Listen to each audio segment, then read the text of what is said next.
Madame, Monsieur, bonsoir. Bienvenue dans le flash d'information. Les conducteurs de minicar de la gare de Bingerville, située dans la commune d'Adjamé, exposent leurs passagers à de graves dangers. La position de cette gare, située non loin du pont ferraille, est problématique. La sortie des minicars coïncide à tout moment avec l'arrivée à vive allure d'autres véhicules en provenance des communes de Yopougon et d'Abobo.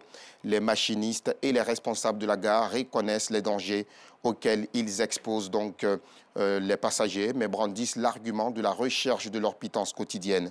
De son côté, la mairie d'Adjamé dit avoir les mains liées. Elle craint de poser un problème social en délocalisant la gare. Ce soir, la rédaction de RTU2 collera et à la mairie et aux transporteurs un carton rouge.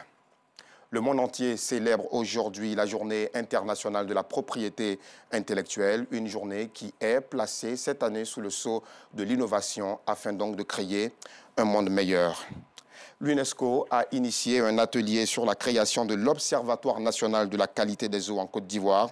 Cet atelier s'inscrit dans le cadre de son programme hydraulique international. Les experts ont planché notamment sur la réutilisation des eaux usées. Nous en parlerons ce soir. Le nom de l'opposant tunisien Ahmed Nedjib Chebi est sur toutes les lèvres depuis ce matin.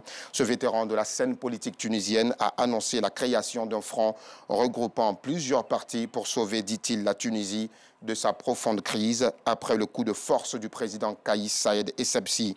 Le Front de Salut National a pour objectif d'unir toutes les forces politiques afin de rétablir le processus démocratique et constitutionnel garantissant les libertés et les droits dans le pays, a soutenu Ahmed Nedjib Chebi. Le désamour entre la Russie et l'Ukraine s'enfonce chaque jour qui passe. Ce matin, la mairie de Kiev a démoli un monument historique de l'époque soviétique. Ce monument célébrait l'amitié entre les deux pays. Cet acte est pour l'Ukraine une façon symbolique de mettre fin à leur relation d'amitié. Cette statue représentait un travailleur russe et un travailleur ukrainien tenant ensemble dans les mains un symbole soviétique avec l'inscription « Amitié entre les peuples ». C'est à l'aide d'une grue que le travailleur russe présent sur le monument est tombé.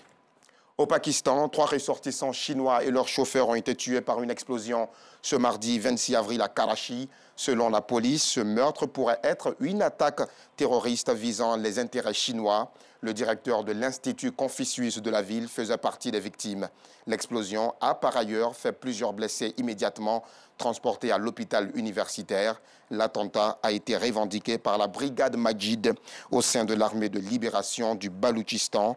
Ces indépendantistes accusent les Chinois à la tête des grands projets d'infrastructures menés dans les routes de ne pas servir les intérêts des populations. C'est la fin de ce flash. Rendez-vous à 19h30 pour le développement des titres.